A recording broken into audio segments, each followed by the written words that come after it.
Alright, so ladies and gentlemen, this is my first attempt at making a video. I hope it goes okay. Today is the beginning of Chapter 7, and our title is called Arithmetic Sequences. This is 7.1 in our textbook. Now, before we can talk about what sequences are and what arithmetic sequences are, we need some key terms. Key term number 1, a sequence. A sequence is just an ordered set of numbers. So for example, 1, 2, 3, and 4. Second key term we need is the word term. What is a term? Well, it's just each number that's in the sequence. So if you look at the example above, 1 would be the first term, 2 would be the second term, 3 would be the third term, and so on. Now to denote that, we use a symbol. The symbol that we use is T for term, and we subscript the order of the sequence. So we go T1 all the way up to Tn, where n is an element of the natural numbers, and each one of these represents the term in the sequence, assuming that we have Tn terms, and we call the Tnth term the general term. Alright, this is me goofing up, so we'll keep going on that one. The third definition we need is called a recursive formula. This is a formula that generates terms using one or more previous terms. It actually consists of two parts. First part is the value, or values, could be more than one, of the first term. And the second part is a formula that can be used to find every other term in that sequence. So we can have the first term or first terms, and from those two we could calculate the next terms using the last ones. Mathematically, what this looks like, we write it as the first term, T1, that's just some number, and the last term, Tn, is some function of all the other terms in front of it. So T1, T2, all the way to Tn minus 1, where n minus 1 is the second last term. Alright, so now we can actually talk about an arithmetic sequence. What is this? Each successive term is formed by adding the same number, which we call a common difference, and we use the symbol D, to each preceding term. What that means is that we call A our first term, which we wrote before as T1, and then the common difference from the first term to the next term would be the letter D. If we were to write out a general sequence, we would have the first term being A, the second term being A plus D, the third term being the second term plus D, so we get A plus 2D, and then the fourth term being the third term plus, we get A plus 3D, all the way up. And this continues until we hit the general term. Oh, so there's me denoting those. So that would be, the first term A would be T1, second term T2, and so forth. And we get to the general term. We can generally write the sequence as the nth term is the A, which is the T1 value, plus n minus 1 times D. So we have the common difference multiplied n minus 1 times. That proof can come from looking at the sequence on the last slide. Now, we could also write this as what's called a recursive formula. Alright, before that, just to take note, the first term Tn, this changes. This is variable. The A value is fixed because it doesn't change. N minus 1, well, n is variable, and the D value is a fixed number. There's another way to write this now. We could write this using the recursive formula, which I just mentioned. How you write this is a two-part. So a general term is a one part. This is two parts.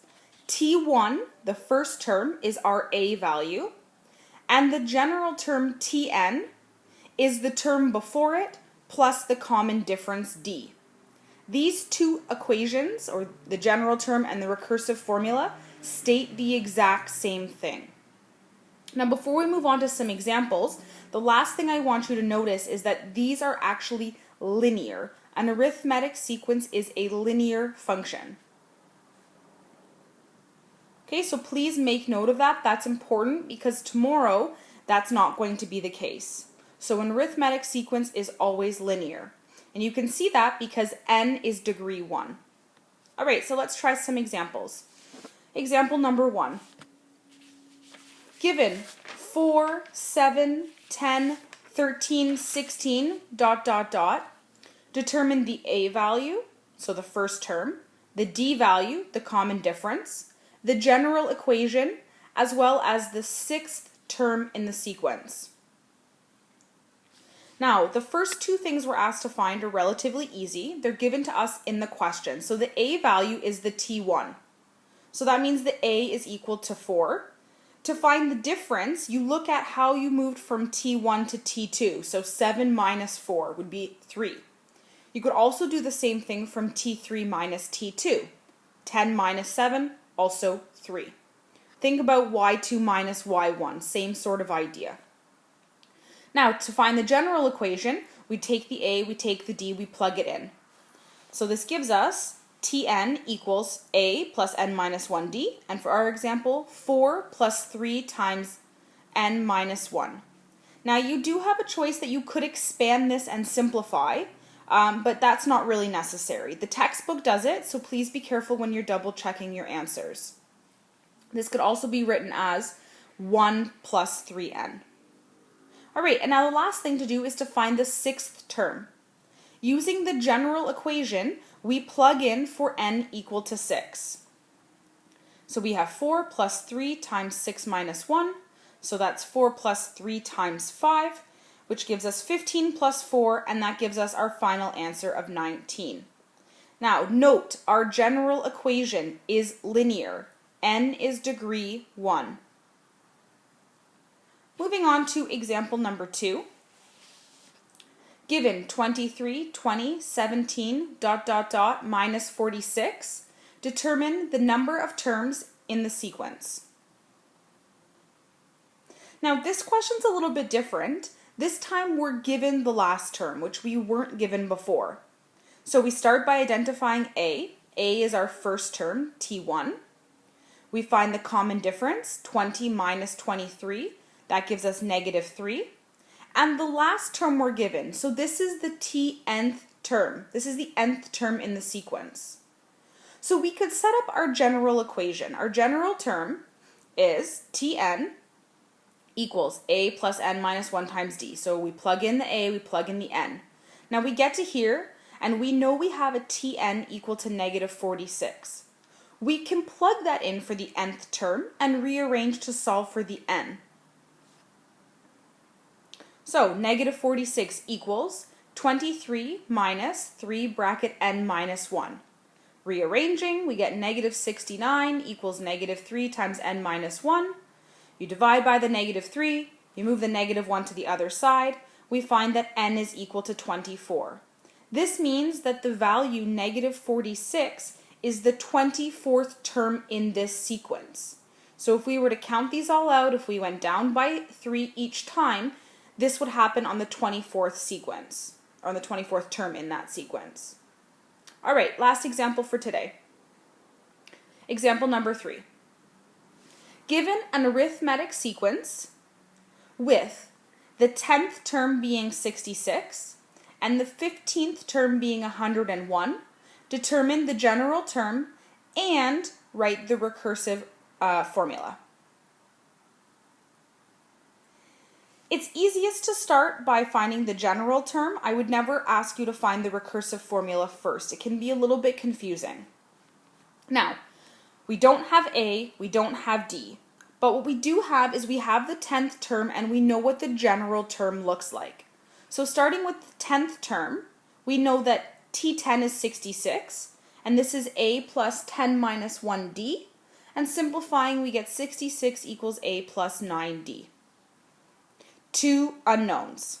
All right, similarly, we do the same thing with T15. 101 equals A plus 15 minus 1D. so we get a plus 14d. Once again, two unknowns. However, if these are part of the same sequence, they have the same a and the same d values. What that means is that we have two equations and two unknowns. So, labeling this guy 1 and the second guy number 2, we could use elimination or substitution to eliminate one of our variables to solve for the other. So I am going to take the first equation and I'm going to subtract the second equation. So I'm going to use elimination. When I do this, I take the first one minus the second one. I get negative 35 equals negative 5d. Dividing by negative 5, I find that d is equal to 7. So now I know the common difference. I now need to find the a value. So I take this, I plug it into one of the equations, your choice. I'm going to plug it into the first guy.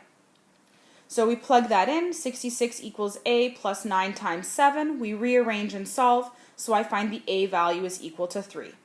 Now we can find the general term. The general term, Tn equals a plus n minus 1 times d.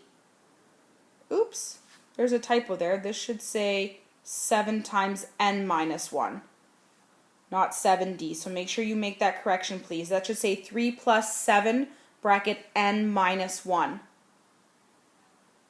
Okay, and then the recursive formula, we write the first term, t1, that's 3, that's the a value.